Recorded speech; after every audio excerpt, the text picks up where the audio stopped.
নমস্কাৰ আজি পুনৰ এটা নতুন বিষয়লৈ আপোনালোকৰ মাজত আহিছোঁ আজিৰ বিষয়টো হৈছে গোলকীয় উষ্ণতা আৰু এই গোলকীয় উষ্ণতাৰ ফলত 2024 বৰ্ষটো আমি কেনেদৰে পাৰ কৰিছো আমাৰ সকলোৰে মনত আছে 2024 বৰ্ষটোত সেপ্টেম্বৰ মাহলৈকে প্ৰায় 40 ডিগ্ৰী সেলসিয়াছ তাপমাত্ৰা অতিক্ৰম কৰিছিল এই মুহূৰ্তৰ বিষয় বিচাৰি জনাব বিচাৰিছো গ্ৰীষ্মই দহিছে সমগ্ৰ বিশ্ব আৰু জুলাই মাহে সকলো ৰেকৰ্ড ভংগ কৰিছে জুলাই মাহটোৱে পৃথিৱীৰ আটাইতকৈ গৰম দিনৰ অভিলেখ ভংগ কৰিছে বুলি শেহতীয়া এটা বিশেষ ৰিপৰ্ট আমি লাভ কৰিছো আৰু 22 তাৰিখে পিকত আছিল এই গ্ৰীষ্ম প্ৰবাহ গ্লোবেল ৱাৰ্মিঙৰ প্ৰভাৱে এতিয়া অসনে সংকেত নমাই আনিছে বুলি উল্লেখ কৰিছে জলবায়ু বিশেষজ্ঞসকলে প্ৰতি বছৰে 5 পৰা 6 ডিগ্ৰী বৃদ্ধি পাইছে গোলকীয় উষ্ণতা ভাবক কিমান ভয়ংকৰ হ'ব পাৰে অহা বছৰ গোলকীয় উষ্ণতা আৰু বেছি বৃদ্ধি পাব 1990 চনৰ পৰা বৰ্তমানলৈকে দ্ৰুতগতিত গোলকীয় উষ্ণতা বৃদ্ধি পাইছে বুলি এই ৰিপৰ্টত কোৱা হৈছে মানৱ উৎপাদিত সেউজগৃহ গেছৰ প্ৰত্যক্ষ উষ্ণতাৰ প্ৰভাৱ 49% বৃদ্ধি পাইছে সেয়েহে এই যে 40 ডিগ্ৰী অতিক্ৰম কৰিছিল তাৰ সংক্ৰান্ততে 2025 বৰ্ষতো 40 ডিগ্ৰীতকৈ অধিক তাপমাত্ৰা বৃদ্ধি পোৱাৰ আশংকা কৰি দুটাকৈ সংস্থা আমাৰ ভাৰতবৰ্ষৰ আজিম প্ৰেমজী বিশ্ববিদ্যালয়ৰ গৱেষণা আৰু বিশ্ব আবহাওয়া সংস্থা WMO তেওঁলোকে এক প্ৰতিবেদন দাখিল কৰি থৈছে যে উত্তৰ পূবত 2025 বৰ্ষটোত 40 ডিগ্ৰী সেলসিয়াছতকৈ অধিক তাপমাত্ৰা বৃদ্ধি পোৱাৰ সম্ভাৱনা আছে প্ৰথমতে আহো এই আজিম প্ৰেমজী বিশ্ববিদ্যালয় আমাৰ ভাৰতবৰ্ষৰ কৰ্ণাটক ৰাজ্যৰ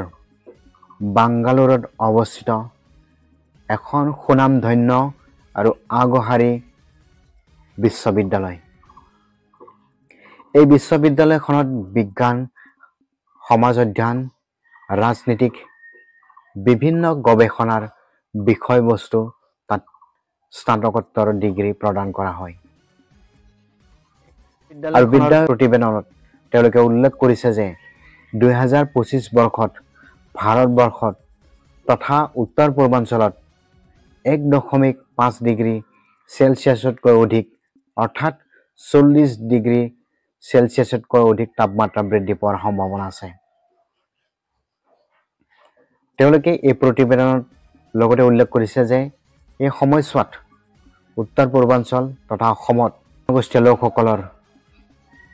যি কৃষি কৰ্ম নিত্যনৈমিত্তিক যি কৰ্ম ব্যাহত হৈ পৰিব অতিমাত্ৰা বৰষুণৰ ফলত ইয়াত শস্য আৰু জনগোষ্ঠীয় তথা অঞ্চলটোৰ লোকসকলৰ বিভিন্ন ৰোগৰ প্ৰাদুৰ্ভাৱ ঘটিব ফলত অঞ্চলটোৰ বাবে এটা বা সমগ্ৰ উত্তৰ পূব অঞ্চলত জনজীৱনৰ প্ৰতি অৰ্থাৎ জৈৱ বৈচিত্ৰ্যৰ প্ৰতিও ভাবুকি স্বৰূপ হৈ পৰাৰ সম্ভাৱনা তেওঁলোকে এই প্ৰতিবেদনত প্ৰকাশ কৰিছে তো এয়া আছিল আজিম প্ৰেমজী বিশ্ববিদ্যালয়ৰ প্ৰতিবেদন আৰু দ্বিতীয়তে বিশ্ব আবহাওয়া সংস্থা এওঁলোকৰ মূলত যি গোলকীয় উষ্ণতা প্ৰতি তেওঁলোকে প্ৰতিবেদন আগবঢ়ায় ৰিচাৰ্চ কৰে আৰু তেওঁলোকেও কৈছে যে 2025 বৰ্ষত অসম তথা উত্তৰ পূৰ্বাঞ্চলত 40 ডিগ্ৰীতকৈ অধিক তাপমাত্ৰা বৃদ্ধি পোৱাৰ সম্ভাৱনা আছে ফলত একেদৰে আজিম প্ৰেমজীৰ নিচিনাকৈ তেওঁলোকেও কৈছে যে ইয়াৰ জনজীৱনৰ প্ৰতি ভাবুকি স্বৰূপ হৈ পৰিব খাদ্য সংকটত পৰাৰ সম্ভাৱনা আছে অতিমাত্ৰা বানপানী আৰু তাপমাত্ৰাই ইয়াৰ লোকসকলক ক্ষতিগ্ৰস্ত কৰিব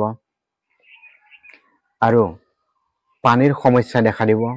বিভিন্ন চৰ্ম ৰোগ আদি হোৱাৰ সম্ভাৱনা তেওঁলোকে প্ৰকট কৰিছে আৰু লগতে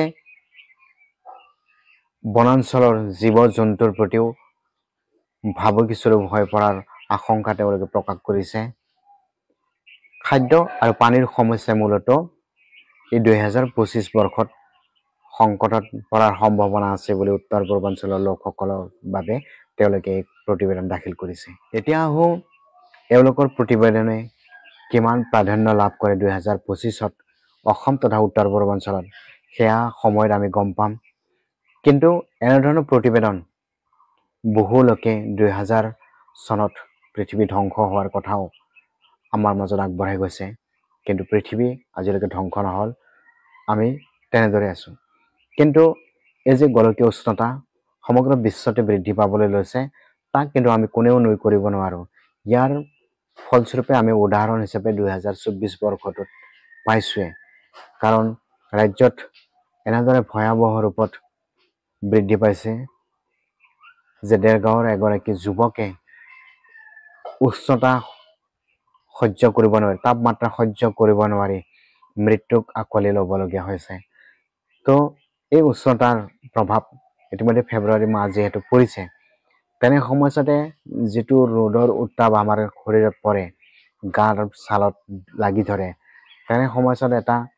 উত্তাপ এটা আমি অনুভৱ কৰোঁ তো এই গোলকীয় উষ্ণতাৰ ফলত আমাৰ জৈৱ বৈচিত্ৰ্যৰ প্ৰতিও ভাবুকি স্বৰূপ হৈ পৰিব আমাৰ জীৱন ধাৰণৰ প্ৰতিও এক সংকটত আমি ভুগিব লাগিব গতিকে এই সংকটৰ পৰা মুক্ত হ'বলৈ হ'লে আমি 2025 বাবে সংকল্প ল'ব লাগিব আমি গছ-গছনি ৰাজ্যত কিমানবাৰ গছ পুলি ৰোপণ বা বৃক্ষৰোপণ কৰা হ'ল কিমান লাখ গছ পুলি বৃক্ষৰোপণ কৰিলে কিন্তু এই গছসমূহ জীয়াই আছে না নাই তাৰ কিন্তু সন্দেহৰ আৱৰ্তত তো গতিকে বিষয়টো স্পৰ্শকাতৰ আৰু খুবেই চিন্তনীয় এই বিষয়সমূহ আমি সময়ত সকলোৱে চালি-জাৰি চাবৰ সময় হৈছে কাৰণ গোলকীয় উষ্ণতাই আমাক সকলোকে এদিন জ্বলাই জ্বলাই মাৰিব মৃত্যু কিন্তু আমাৰ নাহে কিন্তু আমি জ্বলি জ্বলি মৰিম তেনেকুৱা এটা পৰিস্থিতি যাতে আমাৰ নহওক